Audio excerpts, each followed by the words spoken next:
अकोला जिल्ह्यातील बाळापूर बसस्थानक सध्या अस्वच्छतेच्या विळख्यात सापडलं आहे। बसस्थानक परिसरात स्वतंत्र कचऱ्याची ढिग, साचलेलं घाण पाणी आणि दुर्गंधीमुळे प्रवासी, विद्यार्थी आणि नागरिकांना मोठा त्रास सहन करावा लागतोय। वेळेत स्वच्छता न झाल्यास डेंग्यू, मलेरिया आणि इतर आजारांचा धोका वाढण्याची भीतीही नागरिकांनी व्यक्त केली आहे। बाळापूर शहरातील मुख्य बसस्थानकाची अवस्था दिवसेंदिवस बिकट होत चालली आहे। दररोज शेकडो प्रवासी, शालेय विद्यार्थी आणि ग्रामीण भागातून ये-जा करणारे नागरिक या बसस्थानकाचा वापर करतात।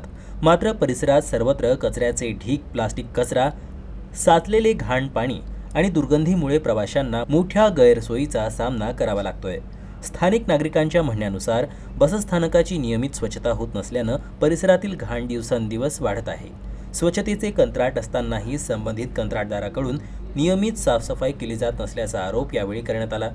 तसेच नगर परिषदेकडूनही या समस्येकडे अपेक्षित लक्ष दिले जात नसल्यानं परिस्थिती अधिक गंभीर बनली आहे। या अस्वच्छतेचा सर्वाधिक फटका शालेय विद्यार्थी, महिला आणि ज्येष्ठ नागरिकांना बसतोय। बसची प्रतीक्षा करताना त्यांना दुर्गंधी आणि घाणीच्या वातावरणात उभं राहावं लागतं। पावसाळ्यात साचलेल्या पाण्यामुळे डासांची उत्पत्ती वाढत असून डेंग्यू, मलेरिया, चिकनगुनिया आणि इतर संसर्गजन्य आजारांचा धोका वाढण्याची भीती नागरिकांनी व्यक्त केली आहे। बसस्थानक हे शहराचे प्रवेशद्वार आणि ओळख मानले जाते। मात्र बाळापूर बसस्थानकाची सद्यस्थिती प्रशासनाच्या कार्यपद्धतीवर प्रश्नचिन्ह उपस्थित करत असल्याची भावना नागरिकांनी व्यक्त केली आहे।